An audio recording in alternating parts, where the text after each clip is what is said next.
Hi, there once lived a person who just couldn't stop washing his hands. He will wash his hands once or twice, will look at his hands, he'll not be satisfied, he'll have to wash again. He will have to keep going and washing every 5 or 10 minutes.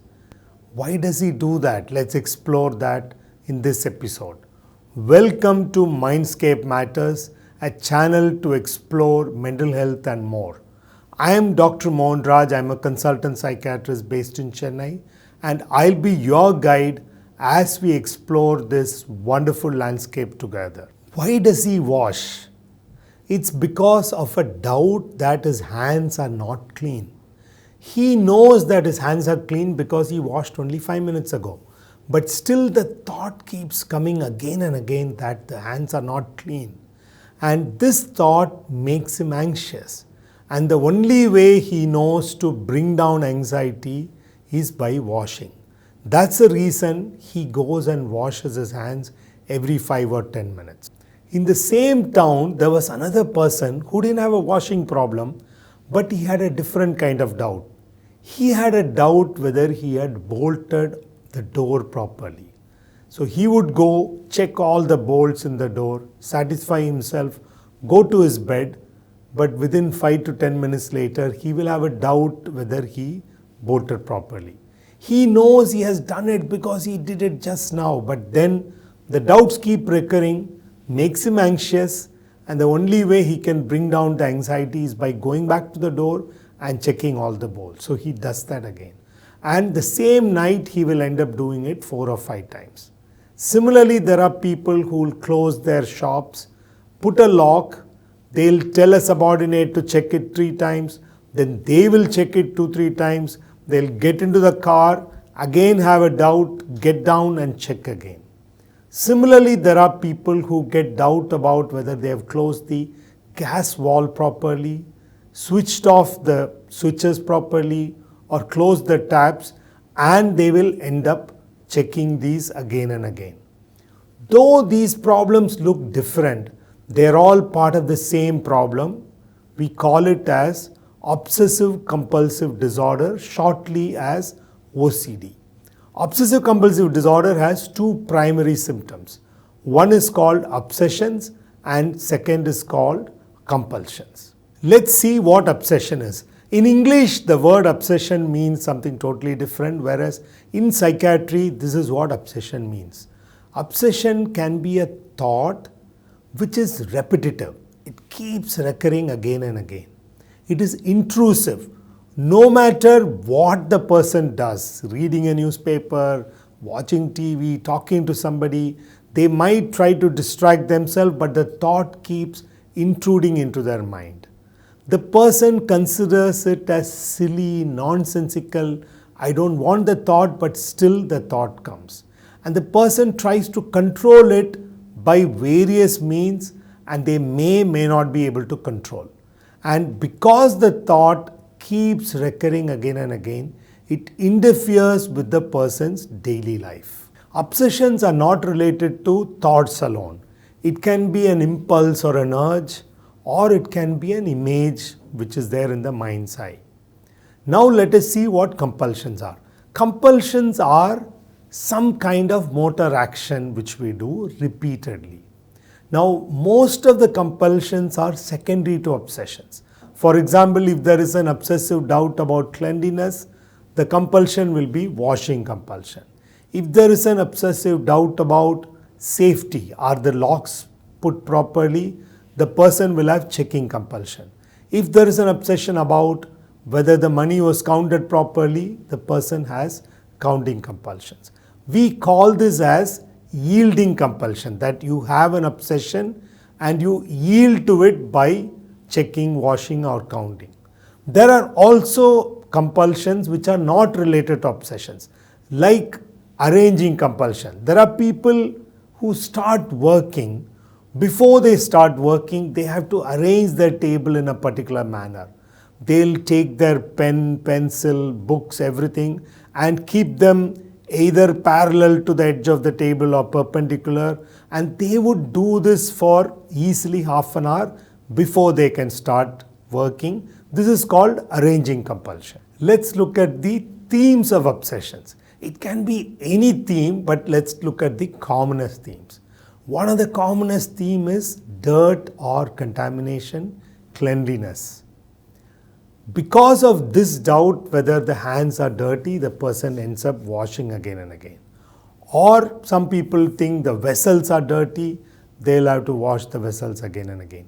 Some people think somehow the dirt in the body has not gone. They have a ritualistic bath. Before they go for a bath, they will tell somebody else to first wash the bathroom, and after that they will enter.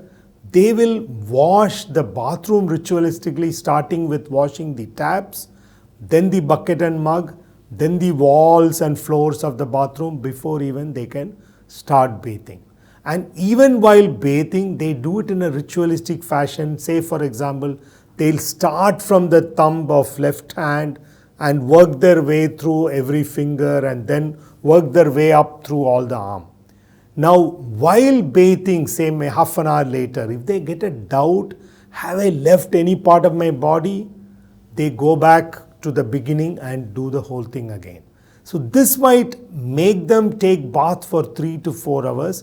The common complaint the family members say is that before they finish bath, they empty the whole tank, or they finish off 1 soap per day. Another theme is about safety. As I discussed earlier, safety of the door. Is the door locked properly? And they end up checking again and again. Similarly, locks outside or checking gas stoves. Sometimes people have doubts about whether they will be violent or they will harm somebody else. So they have this obsessive impulse to hit somebody, and they'll know they won't do it, but the fear they might lose control and do something makes them very, very anxious. And sometimes mothers of newborn children have doubts that they might end up harming the child in some way, and they will be extremely scared of going close to the child. Another theme can be whether money was counted properly. Most of us won't have problem, they will check again and again. But one of my patients was a cashier in the bank. And the day she sits in cash, customers will say, oh, today is madam, let's come another day, because she'll count in her hands, she'll count on the machine, then again count in the hands, because each cash transaction will take a long time. So this is one theme. Sexual thoughts are another themes. The person gets sexual thoughts which the person doesn't want, will try to control but keeps coming. Sometimes it takes the form of images of having sex with somebody whom they can't think of having sex with, but still it keeps coming, causes lot of guilt, lot of sadness, lot of anxiety, and they think, am I such a bad person to even think on these lines? Another common obsession is religious content or blasphemous content. Person might be sitting in a place of worship and would get an obsessive urge to shout some profanity. They know that they shouldn't be doing it. They know they will not do it, but still the urge will be repetitive and they'll be scared whether they lose control and shout something. This causes tremendous anxiety. Similarly, they might get images of religious nature which is very blasphemous, and that causes lot of guilt, especially for a person who is very religious. One more common theme is about accidents. While they are driving, they get a doubt, I think I ran over somebody. They know they didn't, they know they drove very smoothly, but still they have this doubt again and again. They will stop, they'll go back 2-3 kilometers, check whether there was any accident, they'll continue driving. Again, they'll get this doubt, they might have to go back, and they might end up spending a lot of time to cover a short distance.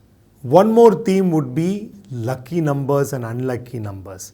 There are people who have obsessive thoughts about lucky numbers.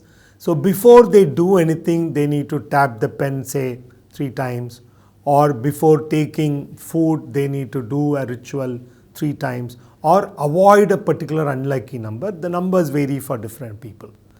And when it is very severe, some people, when they cross a hall, there are tiled floor, and if they, for example, if they say I should avoid my unlucky number 3, they'll count the tiles from both sides, all the 4 sides actually, and they will look at multiples of 3, 3, 6, 9, and they will want to avoid a tile which falls on multiples of 3. And for an observer, it will look very odd. Why are they walking as if they are a horse in a chessboard? Some of you might think this looks like a minor problem. Is this an illness? Try asking somebody who is suffering with OCD.